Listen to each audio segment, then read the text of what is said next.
The following content is provided by MIT OpenCourseware under a Creative Commons license. Additional information about our license and MIT OpenCourseware in general is available at ocw.mit.edu.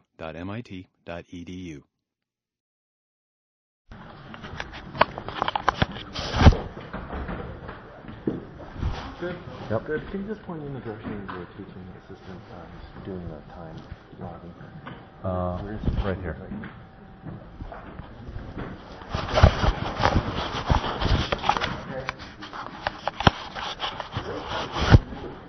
Is there a section?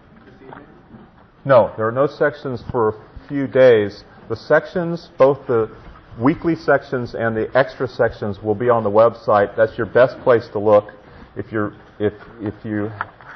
have questions after you've looked at the website, then you should contact your teaching fellow. But definitely look at the website. It will be updated daily. And your sections will be assigned probably by Thursday or Friday. Okay? Are we... Okay. Welcome back from the break. As promised, we're going to discuss the innards of computers that are going to be helping us with computational biology. We have a schematic diagram here illustrating in part, we'll have similar schematic diagrams for biological systems or biochemical systems. This is one for transistors. We have these nonlinear transistor elements here with an input voltage, an output voltage, and a control voltage, VDD. And a ground here is this little triangle in the lower left.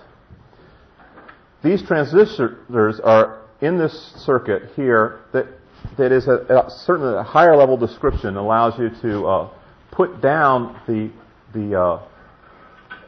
more detailed description of this voltage curve as a function of time. So time is a horizontal axis here, ranging out to 200 nanoseconds.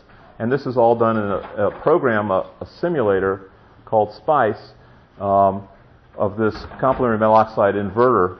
And this sort of simulator is one of the things that we'll be talking about in biological systems. And it's very useful for designing these circuits. And you can see as the voltage VDD goes up in this straight blue line from 0 volts, which is off, to 5 volts, which is on, you get this almost all or none, but certainly nonlinear response where the output voltage on the vertical axis goes from 5 volts on to 0 volts off. It's basically the opposite. When it's 0, it's 5, and 5 is 0.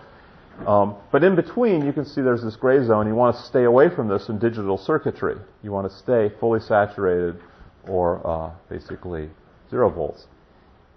And then these inverters can be wired together in an even higher level diagram into what are called registers, which allow you to store multi-digit binary numbers. These can then be coupled together so you can take two registers and add digit by digit the contents of those registers. That's called an adder. Adders and a variety of other higher level electronic components can be put together and then addressed by software called a compiler. Well, how did you get this software in there in the first place? Well, you have to toggle the hardware until it gets into a state where you sort of manually get the transistors to be in the right set of on and off voltages, 5 and 0 volts. Once you get the first compiler, you can now work at a much higher level.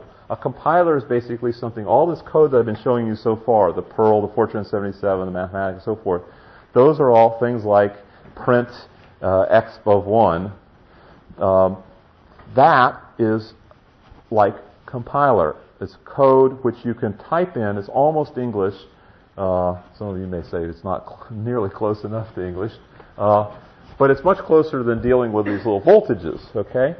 And once you have one compiler, you can make another one. You can use that pseudo-English to write a more complicated compiler that can deal with a even higher level language and then reduce it. Then it takes care of the bookkeeping that reduces it down to telling the computer what voltages to put where, when.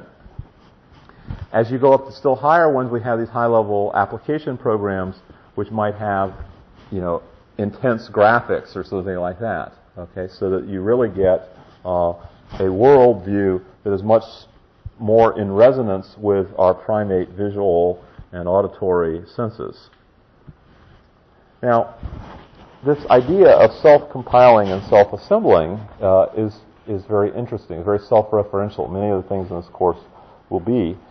We have biological components which have this very interesting complementary surfaces that I talked about a couple slides ago, where the two strands of DNA, which are not covalently linked. Covalently means that you have these strong bonds along this one ribbon, and connected by a series of stacking interactions where the plates, sort of planar bases, stack up, and they form weak bonds from one strand to the other, where the rules I mentioned before, now slightly more realistic symbols here for the GC and AT base pairs rather than just the alphabetics.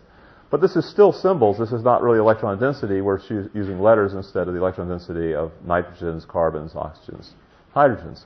But these hydrogens make this hydrogen bond a weak bond, and the surfaces are complementary so that if you try to pair a C with a T, you have the wrong spacing, you have steric clashes, and so on.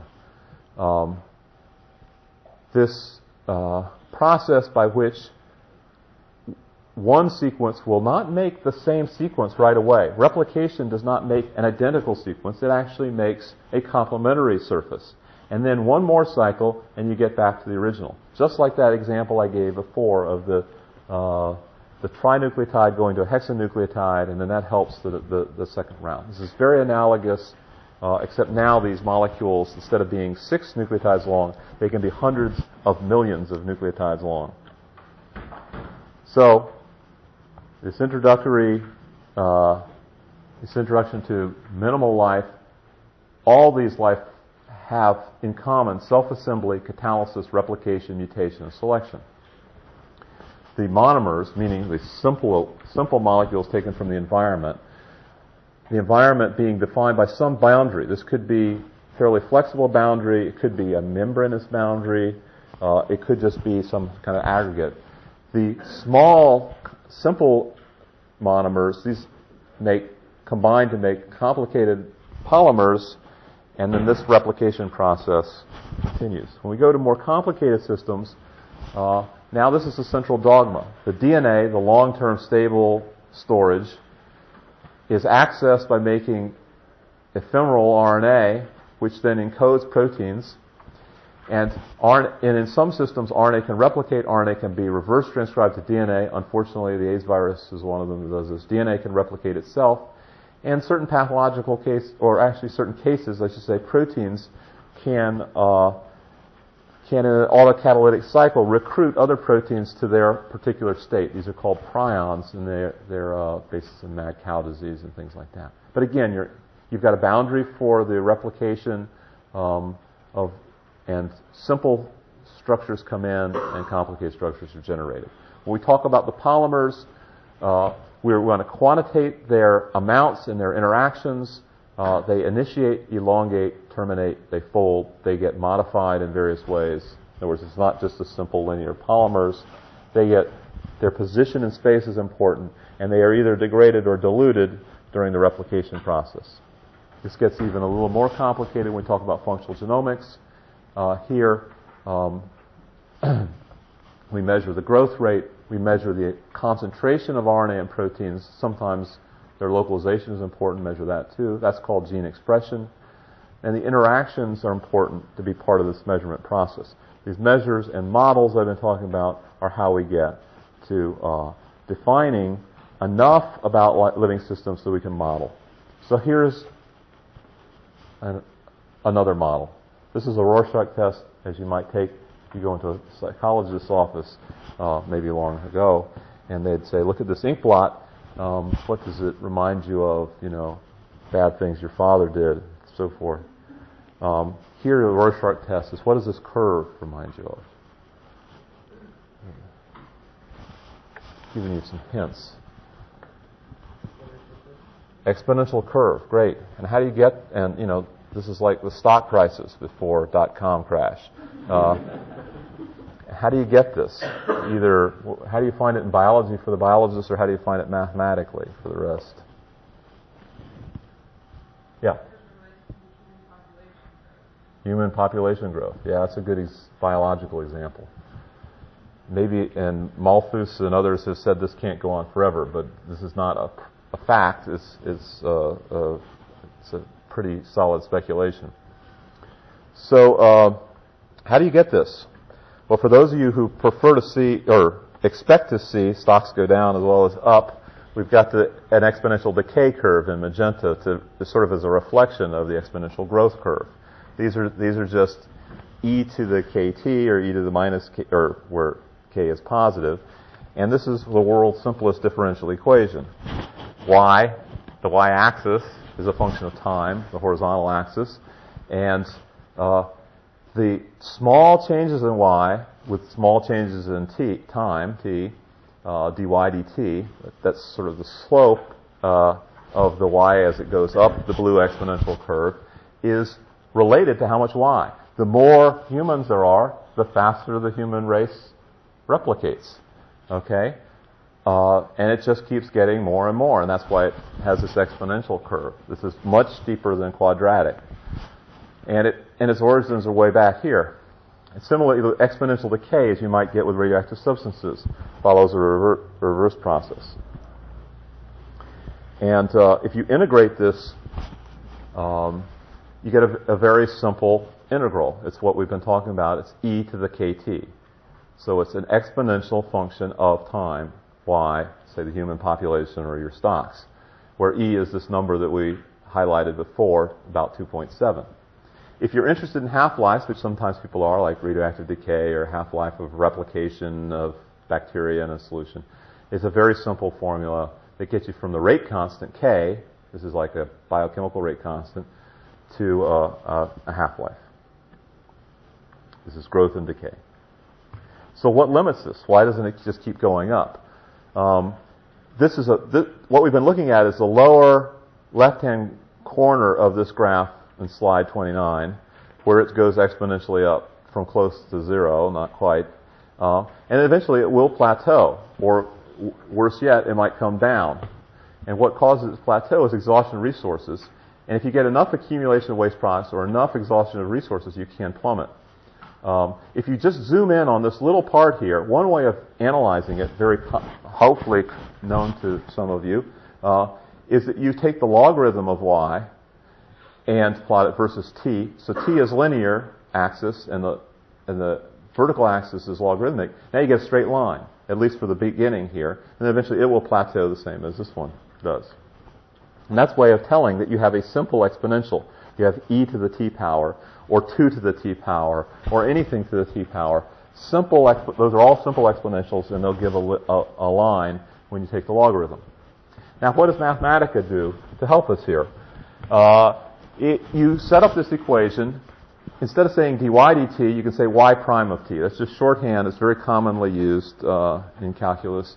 Y prime of t means the first derivative of t, of y with respect to t, is directly proportional to y. That is to say, your slope of the human race expanding is directly proportional to y, the number of humans. Okay, and then you're going to start at time equals 0. We've got 1 human. Well, that's probably not enough. Well, okay, maybe a bacteria. Okay, you have initial conditions. Okay, and then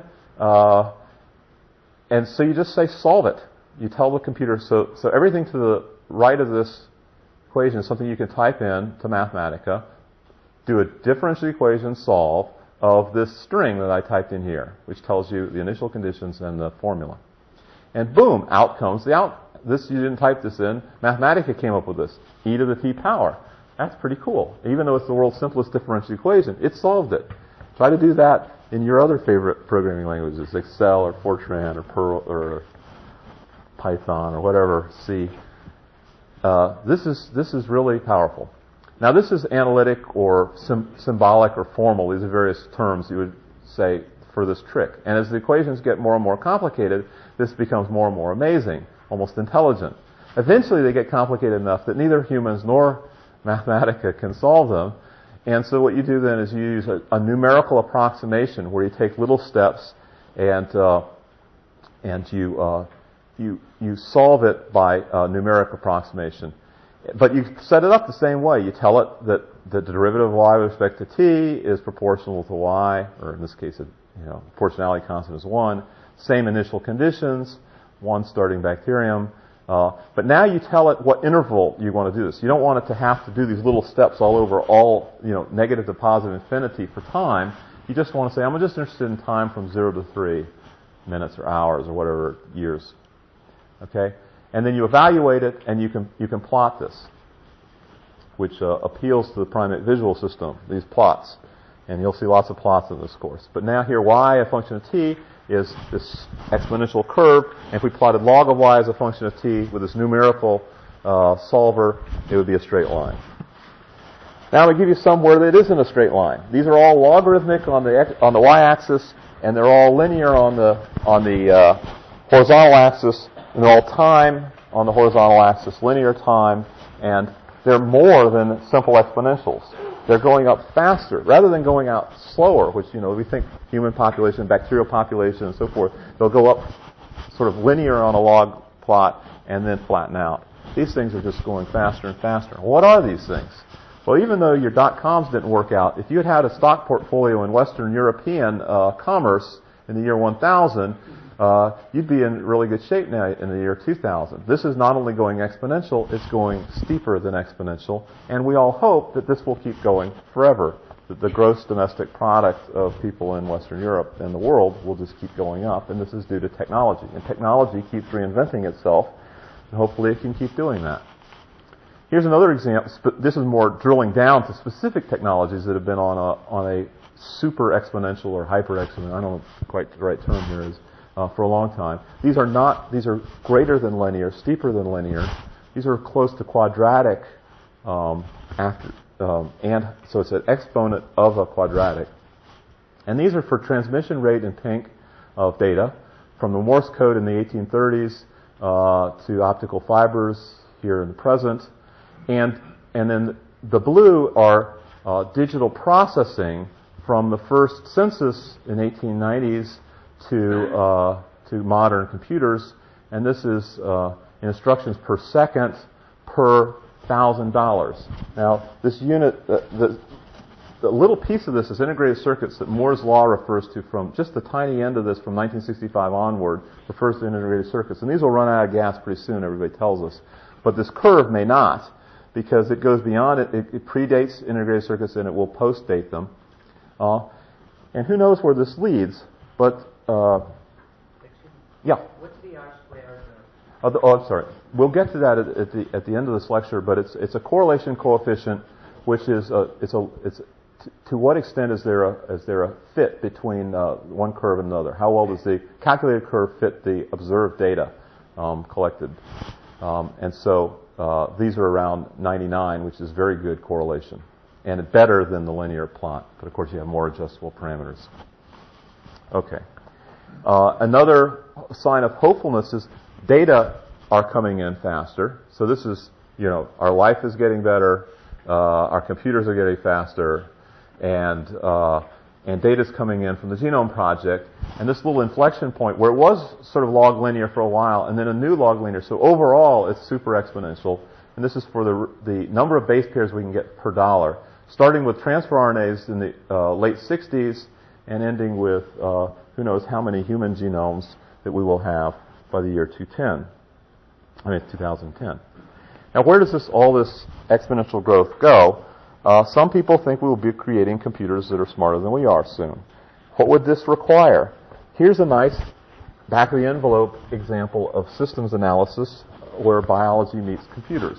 Let's analyze our retina.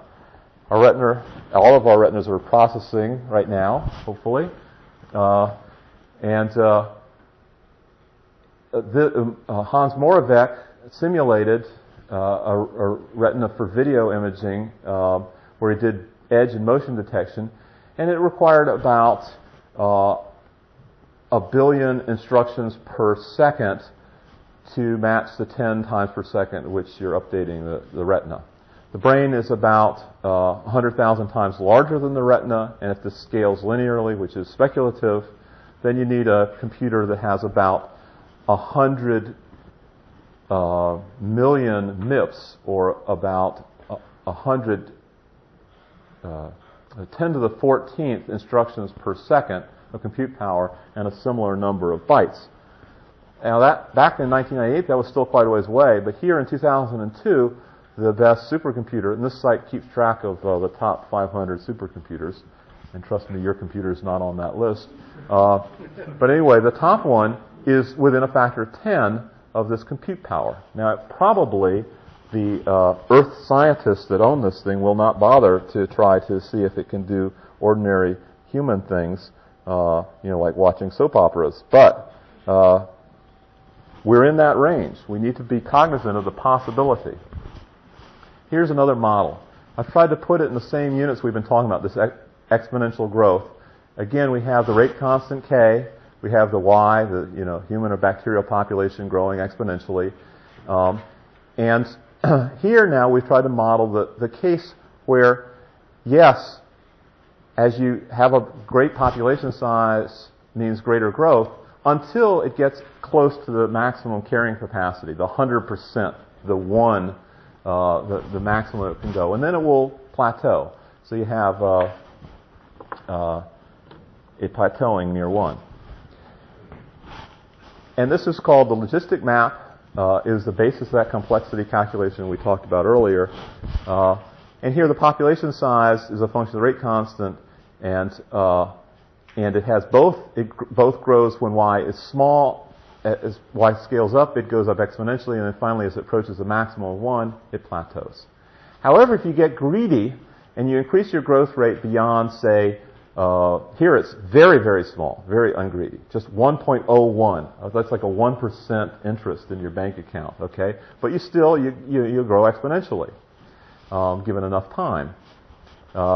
However, you get greedy and say, I want a 300% return on my investment. Well, then you start getting these little cycles of like stock market going up and down, okay? And if you get really greedy, where you need a 400% improvement each cycle, you get chaos, and then you can eventually drop down very close to 0 and crash, and the population can go extinct because it used up its resources or made non-optimal use and made it toxic side products. Okay. Graphs. We have directed acyclic graphs is an example. Graphs are made up of nodes. You can think of these here as the nodes are people or organisms, and you start with one bacterium here on the far left-hand side of slide 35, and you have a direction. You can only go forward in time. So each of these the node is the bacterium individual, and the lines connecting them are edges in the graph terminology, and they're directed. And they can't go in cycles because you can't have a daughter giving rise to a mother. Okay, so this all makes intuitive sense. But you can use these kind of graphs for a whole variety of interesting things. You have not just the pedigree we talked about, but phylogeny in general, ancient connections between organisms. The biopolymer backbone. You have a simple linear backbone or a branched backbone. This can be represented. It doesn't covalently cross back on itself. If you want to know what's near one another as this polymer folds up, like that transfer RNA I showed in the first slides, those contacts are indicated. Now you start getting cycles because A can contact B, B, C, D, back to A again. You get cycles in a three-dimensional structure. You get cycles in a regulatory network. You can have, in order to maintain homeostasis in your body, A can regulate B, B can regulate C, and back to A again. But it's all directed. There are system models that we and others will study. They have in common, this is slide 37, on the left-hand side, the system models. And they've been chosen mainly because in the pre-genomic era it was very hard to get data sets. Certain systems were just technically easier to get large data sets. Genetic or biochemical. These include E. coli going toward food and away from toxins. The red blood cell is a nice metabolic system. because it doesn't have any polymer synthesis, makes it simpler. Cell division cycle is really key for understanding pathogen replication, cancer. Circadian rhythm is, what is a huge number, possibly many, if not all organisms have some circadian rhythms that keep their biochemistry optimal and keep us hopefully awake right now anyway, until it's time. Okay, plasma DNA replication is an example of single molecule precision, and we'll talk about the DNA single molecules in just a moment. So that's where we're aiming right now, is from graphs and pedigrees down to the single molecules that allow replication to work. This replication is achieved by interconnected machines. They are somewhat modular. Modular is also a computer term where you try to put code that works together into something that's defined spatially and functionally. So you have these little modules that replicate the DNA, make RNA from it. Different module does the protein synthesis. There is some interconnection between these. This will be discussed. These kind of complicated machines that biologists love to simplify in diagrams will be described in more detail next week. But the idea is this idea of modules versus extensively coupled networks. This is how we get the replication. The way we analyze the replication is somewhere here in the middle, where I've had a scale here that goes from high resolution,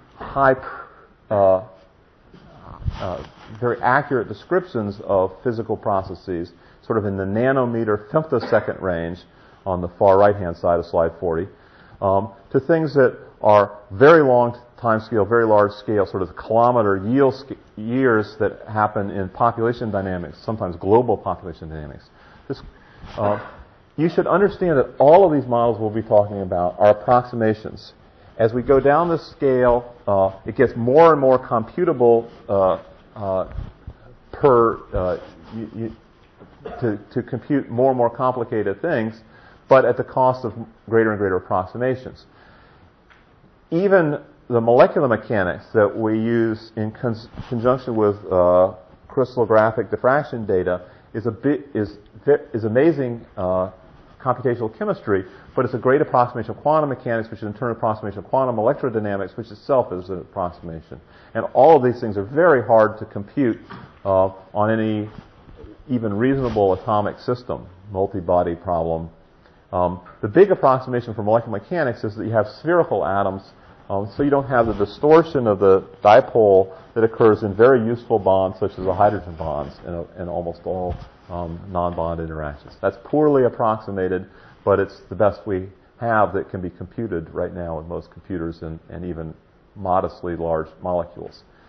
Then we now, as we go down, you can think of it as higher and higher level abstraction, just like higher level programming languages. We're now programming chemical systems and thinking about them. Now, instead of dealing with single atoms in molecular mechanics that produce the tRNA structure that I showed you, we now deal with that whole tRNA as a single molecule. But it's still a great depth of precision because each molecule has its own life, and you track each one in the computer, and that's stochastic simulation. The next higher level beyond that is now we don't deal with single molecules, we deal with populations of molecules, where we deal with a concentration as a function of time. The ordinary differential equations that we've already been talking about, like that exponential growth curve, is one way of dealing with concentration of, bacteria as a function of time. That's appropriate. There are other cases where we want to do this optimization. We want to study how close to optimal a system is. One way to study that is with these economic functions, these linear programming, to look at the fluxes. Now we're no longer talking about concentration and time because we're interested in the rate at which things through which chemicals are flowing through a biological system, where any particular chemical concentration is at a steady state level. It means you have things going in and things going out, but stuff in the middle is staying the same. That's a very useful approximation is used time and again, even though these are dynamic systems. If you can find them in a pseudo-steady state, you can apply these very powerful computing tools, and then you can do computations that would be very hard to do in these more precise and complete methods. And we'll go through these in much more detail later on. You'll find very interesting connections between the largest scale things we're talking about, where we talk about stochastics of whole organisms in big populations, and the stochastics of single molecules. Okay, we're talking about single molecules as our last topic today. And each of you do single molecule manipulations on a regular basis, and your ancestors have been doing it for 10,000 years without a license, without a computer, and they've been doing a pretty good job of it. They've taken this little weed-like thing, teosinte, and turned it into this corn that would make the 4th of July quite proud. And dogs, who knows what their ancestors look like, but right now they span about 3 logarithms of mass. And this was all done with the awesome power of single DNA molecule technology, crosses, basically. And what happens in each of the cells in your body, if all goes well, is you start out with one chromosome of interest, and it divides. And then the cell divides. And that chromosome, we'll forget about all the other chromosomes in there for a moment, that chromosome has a choice of, when it divides, it can go one each into each of the daughter cells, or both chromosomes can hang out together, since they're all tangled or something, and then one of the daughter cells doesn't get any copy of that chromosome. Now, that obviously is not a good thing. Even if 2 copies of chromosome is okay, if you could tolerate that extra dosage, you certainly can't tolerate 0 chromosomes. Well, what's the chances this will happen? Well, this is really elementary probability. I'm going to ease you into it. Is that it's about 50-50 chance. This is an exhaustive list of the possibilities, and they have about 50% of them have the wrong dosage. Well, what if we have a more realistic situation? Human cells with 46 chromosomes. What are the odds that they'll all be right? That we'll get exactly one of each. We have 23 chromosomes from mom and 23 from pop. What's the odds that this is going to work out? Well, we're going to take a couple of slides to get to that answer. We have, but first to motivate you, this is extremely important in a healthcare sense. It's the most common form of mutation, happens all the time, unfortunately. Every chromosome duplication or loss is a big change in the human state.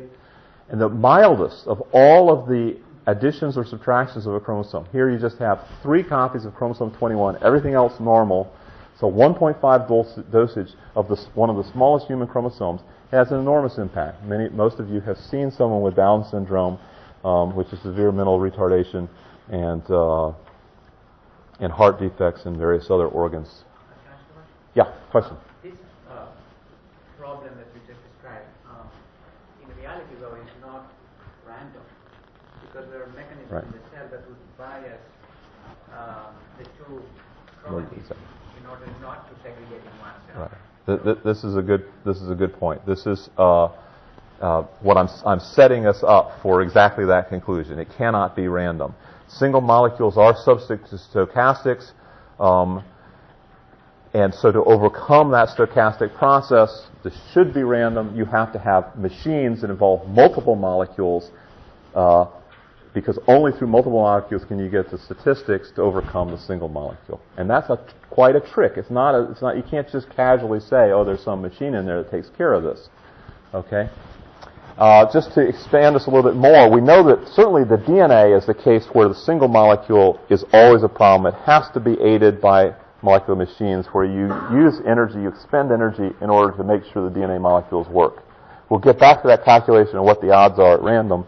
But I should say also RNAs in many systems appear to be, on average, remember this is a population average, to be close to 1 molecule per cell. They're produced in bursts, probably stochastic bursts of RNA where you get transcription factors binding in, and then that burst of RNA produces an even bigger burst of proteins. But on average, it comes out to be a very small number because the proteins perdure. They persist through many cell divisions, while the RNAs maybe can turn over more rapidly. To get back to that question of how much variation is tolerable in biological systems, here's the very beginnings of your statistics. Some of you may have this, hopefully, already. There will be sections where you can cover this. But here are some of the really, really useful, easy statistics. What do we want to know about a distribution? Making the fewest assumptions for now. We want to know its mean, its arithmetic average. What is the average number of chromosomes in a cell? If there's supposed to be one, how close to that average are they? That's the variance.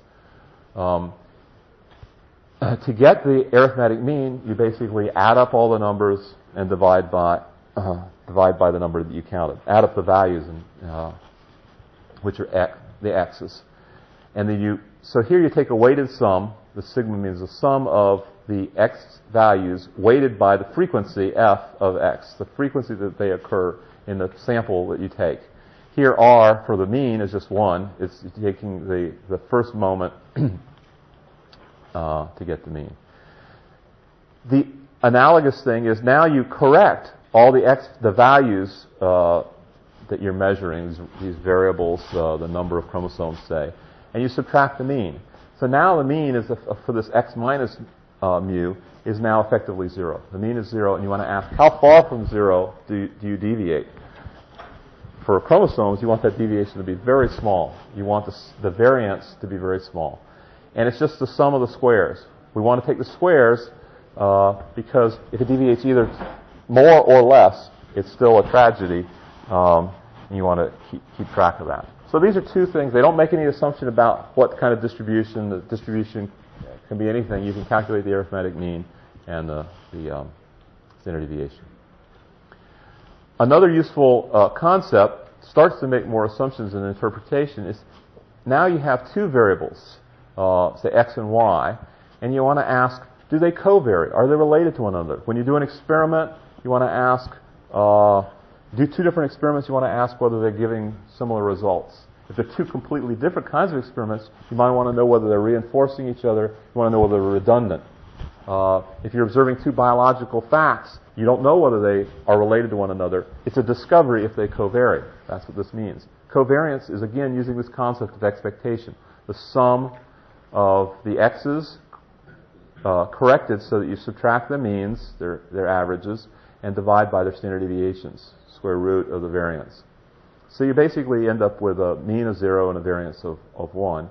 And then whenever these normalized, when x goes up and y goes up, the product will be reflected in this sum. So this has an interesting property, that when x and y are independent, unrelated, then the C, or the Pearson correlation coefficient, is 0. However, the reverse is not true. If C is 0, it does not imply that x and y are independent. An example, a simple example, is the quadratic curve y equals x squared. Here they are completely related to one another, but they give a correlation coefficient of 0. That's because this is a linear correlation coefficient. The model that you're testing is that they are linearly related. They are either positively correlated, which means extreme case C will be equal 1, or negatively correlated C is equal to minus 1. You can plug this little formula here, handy-dandy practical formula you can plug in to calculate probabilities, and this is an Excel formula. The probability that a correlation is far from 0. That's dependent upon the sample size where you sampled different x's and y's. It could be head size and weight, or length and weight, and so forth. If they're correlated, then this probability will be significant if your sample size is large enough. So there's some very practical things, and now let's put these in the context of a particular class of distribution. Now, most of those did not require that we state what kind of distributions, but there's a big, interesting set which are roughly bell-shaped curves. And I've rigged this so that these three wildly different types of distribution happen to give similar curves. And you'll see in the next couple slides how I rigged it, but basically this is the normal distribution, the Poisson distribution, and the binomial. The binomial has a limited range. N goes from 0 to 40 in this case. It has a maximum of N of 40. The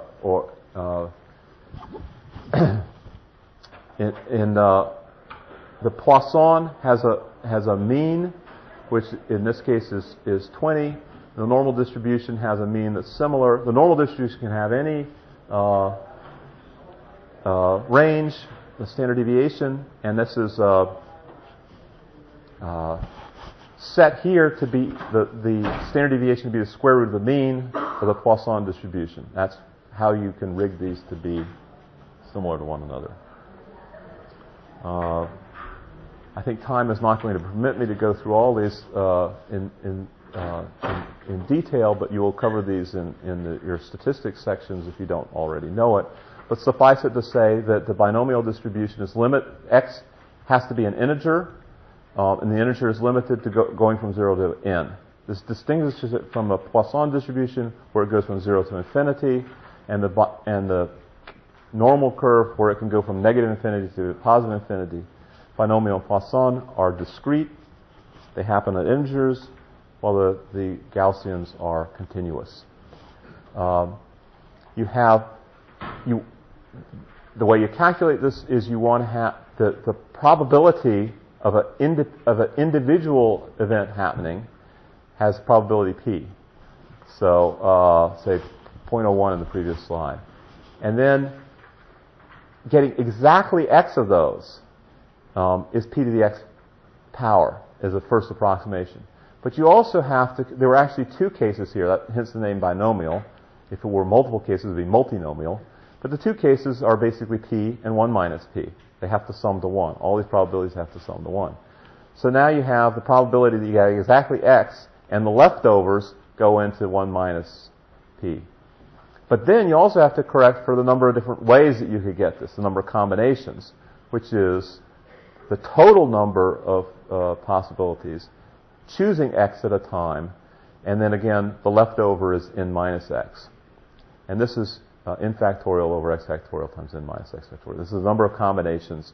And so now the binomial distribution is this, and the sum of all the terms here has to add to 1. That's one of the properties of probability distribution. Is all that, if you think of all the possibilities, they add up to 1. So the sum of the binomial distribution of all the x's is 1. Now, just to remind you that computers are fallible, here's what, when you take a fairly, x is equal to exactly 300, taken from a population of 700, a probability of 1 for a unit event. The probability of getting exactly 350 from that kind of bell-shaped curve is very small, but not 0. And Mathematica gets it right, and Excel guesses that it's 0. Good guess, but, wrong. Poisson, you now can and must go out to positive infinity, there you often will make the approximation that for large n and small probability in the binomial we've been talking about, n is the total number of objects you're choosing x from, and p is the unit probability of each of those. The mean is now approximately n times p. And the binomial and Poisson are very similar. That's why they look similar in that plot. And here's some practical magic you can do with the Poisson. If you have a library of cDNAs or combinatorial chemistry or genomic clones and so forth, and x is the number of hits, and you want that to be greater than 0, so that your thesis can proceed. You want the 0-hit term to be very small. E to the minus mu. So you want the mean to be greater than 1 or 2 or maybe even if the mean is 10, then the probability that for a given experiment you'll have a 0 hit is very small. Okay? And you can estimate this from the number of 1, 2, and 3 hits you get. You can estimate what the 0 hit, and you can estimate whether it actually fits a Poisson or not. The final of this trio is the normal. Now you go from negative infinity to positive infinity, not just 0 to n or 0 to infinity. And it's continuous. It means everything takes a case. So now instead of summing up to 1, you integrate up to 1, because now the little delta x's are infinitely small. And you have a little, so now here's an exponential of a quadratic, just like the ones we were talking about earlier, except this is a negative quadratic. And that gives you a nice little bell-shaped curve, and this is the 2 pi sigma square root is normalization, so it does actually integrate sum to 1. Here, another approximation sometimes applied is when n times p times q is large, the normal is very similar to the binomial. People will abuse this and use one of these 3 distributions in the place of the other when it isn't appropriate. And we'll give some examples as we go. So back to this calculation. If we apply the binomial that we had in those previous slides, and I urge you to do this as an exercise, it's not on the problem set, but just do it. You get just getting sum for any 46 chromosomes. You get the right number of chromosomes is about 8%. That's not too bad, but it's still probably lethal because you really want exactly the correct 46, which is 0.5 to the 46th power, which is infinitesimally unlikely to happen at random, which gets back to the point made by the audience here, is that this is not random. But you can't fight the fact that single molecules are based as stochastic, so you have to have a lot of events adding up, energy being input to overcome that. We have selection that's optimizing this over long periods of time. We can use random numbers that underlie this for the simulations of these stochastic events, and also for permutation statistics, that when you have some data and you want to know whether it's significant or not, you can kind of do a Monte Carlo simulation of it. Here's how you code it in a couple of different languages, Perl, Excel, Fortran 77, and Mathematica. Even though you can't evaluate it by looking at these numbers on the screen, trust me, there are bad random number generators. There are random number generators which are not very random. Okay? Where they come from is this remainder operation operated on very special numbers. You'll have to look these up in this reference to get a full feeling for it. But these are deterministic formulas that give you random numbers. It's not really the same as flipping a coin. The computer actually will give you the same random numbers over and over again unless you do something very special. And typically these give a uniform distribution between 0 and 1, or over some integer range, and then you can turn it into a normal distribution with this kind of trick here where you make a transformation. There's a difference between a uniform random distribution and a bell-shaped one. And you can generate both of them just with this slide alone. So that's, we've full cycle back to these 3 different bell curves. They have very different properties. They can be applied binomial only when you have a limited range, Poisson when you're positive infinity, normal, negative to positive, and continuous. Thank you for participating in this. These are the topics that we covered. See you back here in a week. Please hand in your questionnaires, and the section should be assigned by Thursday or Friday. Thank you.